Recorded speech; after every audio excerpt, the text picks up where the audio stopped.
الرحمن الرحیم۔ سامعین عزیز وقار، یہ جو کہا جاتا ہے کہ اسرائیلی مصنوعات کا اور یہودی مصنوعات کا بائیکاٹ کریں، تو یہ ایک قسم کی معاشی جنگ ہے، اور معاشی جنگ کا ایک دائرہ وہ معاشی بائیکاٹ اور اقتصادی ناکہ بندی بھی ہوا کرتا ہے۔ اور یہ دور نبوی علیہ صاحب الصلاۃ والسلام میں بھی اس معاشی جنگ کے ہمیں چند مناظر ملتے ہیں۔ چنانچہ مکی دور میں جناب رسول اللہ صلی اللہ علیہ وسلم اور ان کے ساتھیوں کو شیب ابی طالب میں 3 سال تک قید رکھا گیا، اور ان کے ساتھ تجارتی لین دین اور انہیں ضروریات زندگی کی فراہمی روک دینے کی کڑی نگرانی کی جاتی تھی۔ اسی طرح جناب رسول اللہ صلی اللہ علیہ وسلم نے ہجرت کے بعد قریش کے تجارتی قافلے کو روکنے کا فیصلہ کیا تھا، اور پیش قدمی بھی فرمائی تھی تاکہ معاشی طور پر ان کی کمر توڑ دی جائے، جس کے نتیجے میں غزوہ بدر کا واقعہ پیش آیا۔ اسی طرح جناب نبی کریم صلی اللہ علیہ وسلم کی ہجرت کے بعد انصار کے سردار حضرت سعد بن معاذ رضی اللہ تعالیٰ عنہ مکہ مکرمہ میں عمرہ کی ادائیگی کے لیے آئے، تو ابو جہل نے انہیں روک دیا کہ تم نے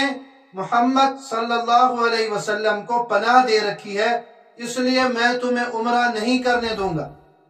تو حضرت سعد رضی اللہ تعالیٰ عنہ نے جواب دیا کہ اگر تم نے مجھے عمرہ نہیں کرنے دیا، مجھے تنگ کیا، تو میرا قبیلہ جو تمہارے تجارتی قافلوں کے راستے میں آتا ہے، تو شام کی طرف آنے جانے والے ان تجارتی قافلوں کا راستہ بند کر دیا جائے گا۔ چنانچہ وہ ابو جہل نے چھوڑ دیا، تنگ نہیں کیا۔ اسی طرح حضرت ابو ذر غفاری رضی اللہ تعالیٰ عنہ مکی دور میں مسلمان ہوئے، اور حرم مکہ میں علی الاعلان اپنے اسلام قبول کرنے کا اظہار بھی کیا،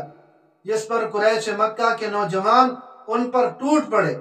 انہیں اتنا مارا کہ جان جانے کا خطرہ لاحق ہو گیا۔ تو اس پر حضرت عباس رضی اللہ تعالیٰ عنہ نے، جنہوں نے کلمہ شہادت بہت بعد میں پڑھا، حضرت ابو ذر غفاری رضی اللہ تعالیٰ عنہ کو یہ کہہ کر ان کفار کے نرغے سے چھڑا لائے کہ ارے تم کس کو مار رہے ہو؟ اس کا قبیلہ تمہارے شام کے تجارتی راستہ میں ہے، اگر یہ مر گیا تو تمہارا شام تک تجارت کے لیے آنا جانا بند ہو جائے گا۔ تو معاشی جنگ کے یہ مختلف پہلو ہیں جو جہاد کا حصہ ہیں اور سنت نبوی علیہ صاحب الصلاۃ والسلام ہے۔ اس لیے غیرت ایمانی کے تقاضے کے مطابق بھی دنیا بھر کے مسلمان مظلوم فلسطینیوں کے ہم نوا بن کر اسرائیلی اور یہودی مصنوعات کا بائیکاٹ کریں،